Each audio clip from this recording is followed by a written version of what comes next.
Hey everyone, welcome to my channel. Today I have a giant bin of apples that I have to take care of. They're starting to go soft, so they're no good for eating anymore. Let me just put them over here. So they're no good for eating anymore. They need to be processed.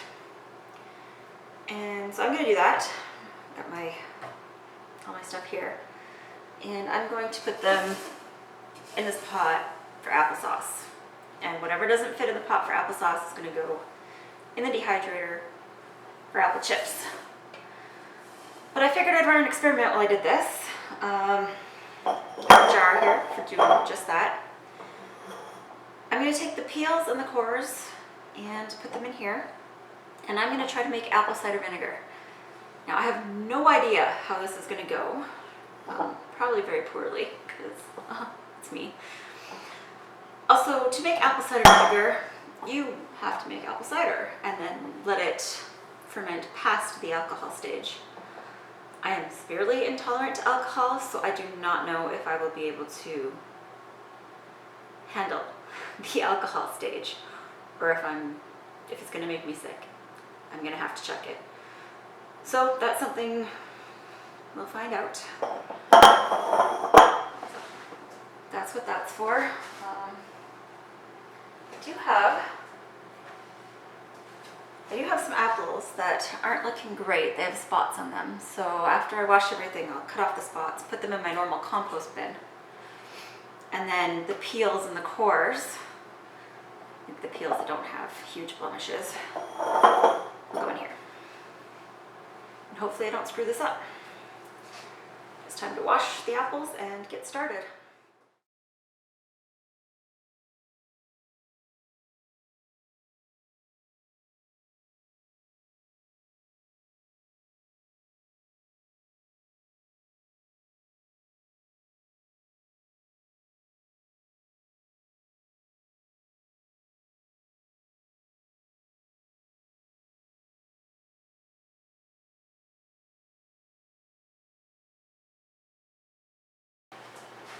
So I had to change my plan just a little bit.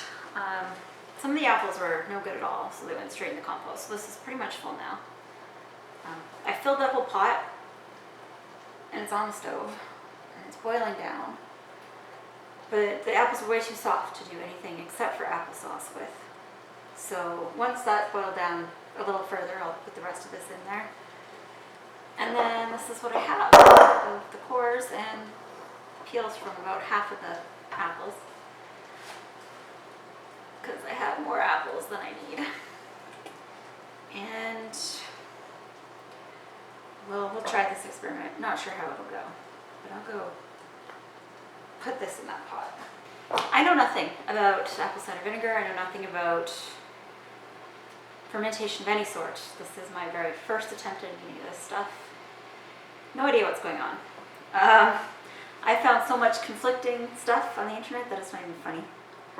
But the only thing that sort of kept similar was you need apples, you need filtered water, you need some sort of sugar, and you'll be better off if you have some vinegar with the mother in it to put in this to give it a start. Now the mother is the bacteria culture, which does the fermentation apparently. No idea. I'm not an expert. The thing with the sugar is, okay, some people say the apples are enough, some people say they aren't. I have no idea. I've been told that if you're starting this from scratch, you have a 50-50 shot of it working. Again, I have no idea. For the sugar, everything I read said that it had to be cane sugar. You're better off to get the organic raw cane sugar. I can't have sugar cane or anything made from sugar cane. Now I'm sure that the bacteria is gonna eat up all the sugar, maybe, but I don't know, and I don't know what the byproduct will be, if there'll be any left. It's not worth the risk to me. So I'm gonna use coconut sugar, because that's what I have, and that is the cheapest of what I have. So I'll probably put half a cup, maybe a quarter of a cup, somewhere in between there. in here. I'll mix it with some water. And then I have this, I buy it at Costco. So it's called Mother Earth Vinegar, organic apple cider vinegar with the mother, unfiltered, unpasteurized. So I'm gonna put maybe a quarter cup of this in here. And I have a Berkey water system because I personally cannot drink tap water. So I'll be using my drinking water to put in here because just like I don't like the chlorine. The chlorine will inhibit your bacteria growth, which will either slow or stop your fermentation. So I have no idea what I'm doing. But we'll figure this out together. Let me take some sugar.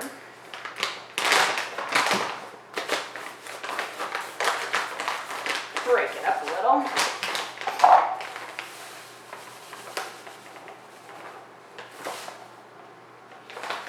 Just over half a cup. And my water filtration system is in the pantry.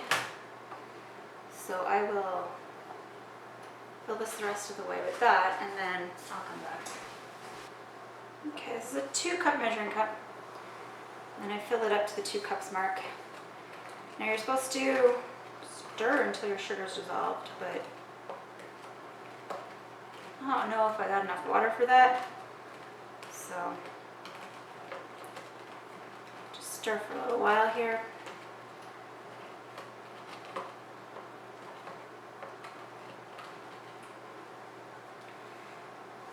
And we'll pour it in. Oops, I'm dripping everywhere. Yeah, definitely not all dissolved. That's okay. I'm gonna shake this up just to make sure nothing's on the bottom. And I'm gonna, well, it's closer to 3/4 of a cup, but that's okay. That'll get some of that other sugar out of here. I'm good at making a mess. Okay. This spoon might reach the bottom. Honestly, I don't know where this jar comes from. Well, I do. It's a really old pickling jar. I've only ever seen it on farms or in the houses of people who shop bulk. This is an old jar. I think we're like the 3rd generation to get this jar. But yeah, only farmers keep it. That's why we have a 3rd generation to get this jar. So I'm gonna go fill this the rest of the way with water. Probably almost to the rim here. I want it to cover all the apples. And then after that we'll stir it and we'll see how it looks. Okay, so I filled this to the rim with water. So we need to stir. Not sure how to stir it, but apparently I'm going to splash myself too.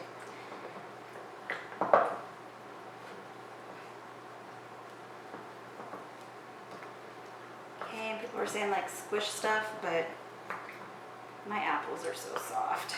I'm probably getting squished right now.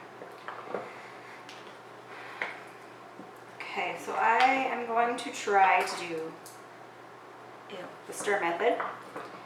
So that is checking on it every single day because I don't want mold on it. So what you're supposed to do is you're supposed to push down every single day and get all the apples back under the water because they float. And that's supposed to keep the mold from being able to grow. So I got to get a towel because I don't drink coffee, so I don't have coffee filters. But I got to get a towel to cover this with and like an elastic band or something to hold it on because you need oxygen exchange from everything I've heard. Apparently if you cover it, you chance your jar of exploding if it's sealed, and you also will not make vinegar, it'll just turn into alcohol. You know, if your jar doesn't explode. But I did not think ahead and find these things ahead of time, so it's apparently a character flaw. I gotta go find stuff. I'll be back. I have a clean hand towel that we'll be getting rid of it. Doesn't match the color scheme in this house. Been here 4 years and still fix the towels. That's okay. I have an elastic band. It's probably off of celery because I don't buy things really. And I will take that, I'll put it in the pantry. The towel will, I'm lying, I will not put it in the pantry. I will put it on the cupboard over there. Towel will keep it dark, which is what you're supposed to have. It's supposed to be a warm, dark place. Towel's breathable. So it'll go on the counter so that I remember to check on it every day. And we'll come back and see how it's doing. I'm assuming this is going to take me 4 months, simply because of the temperature. We keep our house cold here. It's also the cold season. So people are like saying 3-4 weeks total. I'm going to say it's probably 3-4 weeks and then it'll be alcohol. We'll see how it goes. So, day 1. There it is. On the cupboard. Hopefully I remember to take care of it and don't have to chuck the whole thing. Applesauce. So what I'm going to do with this one, because these were really soft, is I'm going to put some cinnamon in it. It is going to get blended in my Vitamix. This will probably take 2 or 3 rounds in the big container. And then it'll go on the fruit leather sheets in the dehydrator, and I'll make fruit leather out of this. Applesauce. I only have this many fruit leather trays. So I have 6 trays worth of fruit leather trays. I have a 12 tray dehydrator, so I probably should go purchase some more. I severely overfilled all of these trays. So it's going to take probably a full day to dehydrate it if it ever gets to the point where you can store it in the cupboard. And I also have a container that is hugely overfilled of applesauce that I will have to eat some of before I can put that in the fridge because the lid won't fit on it right now. But I'm going to go drop these in the dehydrator and check on them tomorrow. See how they're looking.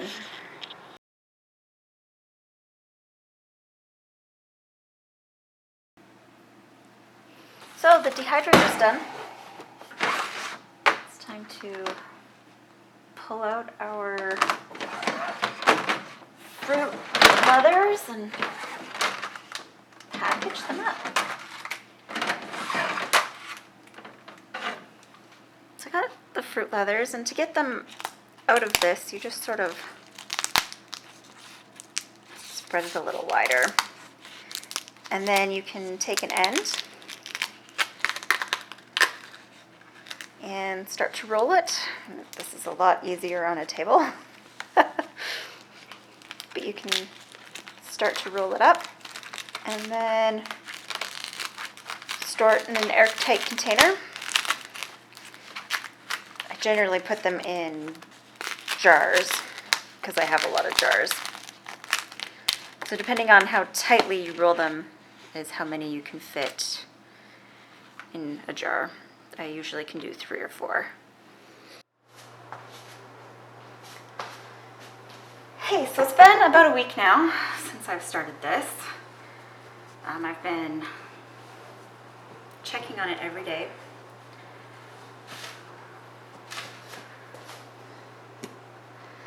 So it's got this white stuff on it. I've heard that that's okay, so I'm just going to leave it.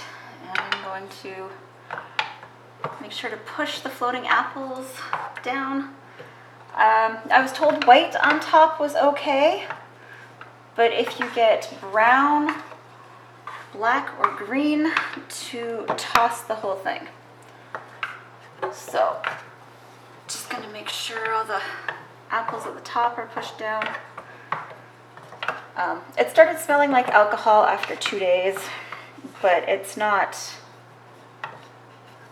overwhelmingly alcohol, and you can only smell it if you're really close to it and the top's off.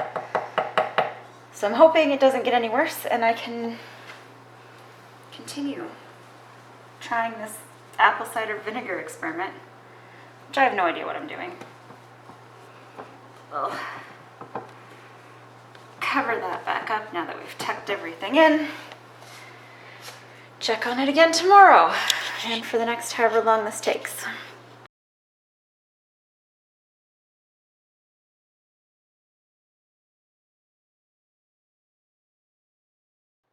So it's been approximately 3 months, and I think my apple cider vinegar here is ready.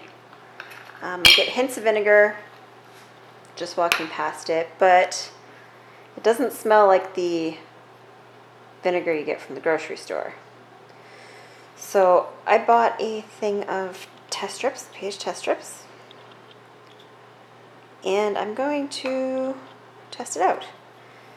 So this is the color scheme that it starts with. I'm going to put it in water and just to see the difference. Oh geez. And then I'm going to take a second one and I'm going to stick it in the apple cider vinegar.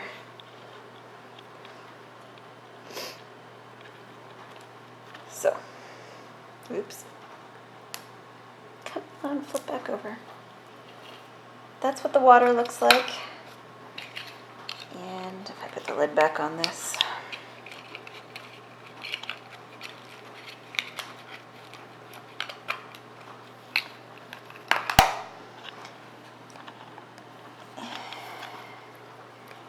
if we follow this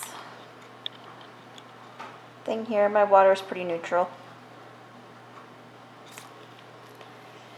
Apple cider vinegar should be acidic, and it is, and you can see the difference between the two test strips. So we are somewhere, I would say around 2.5, somewhere in here anyways.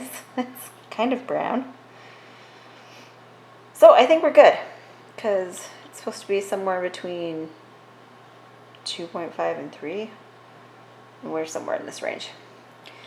So, this guy needs to get filtered, and by filtered I mean run through a colander, and then bottled.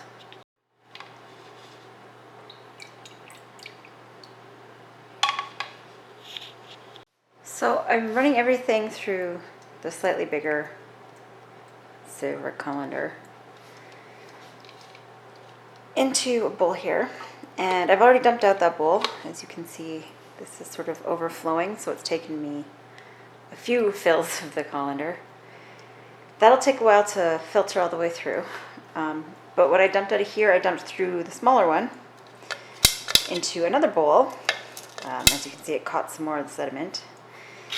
And from there, I have put them into jars.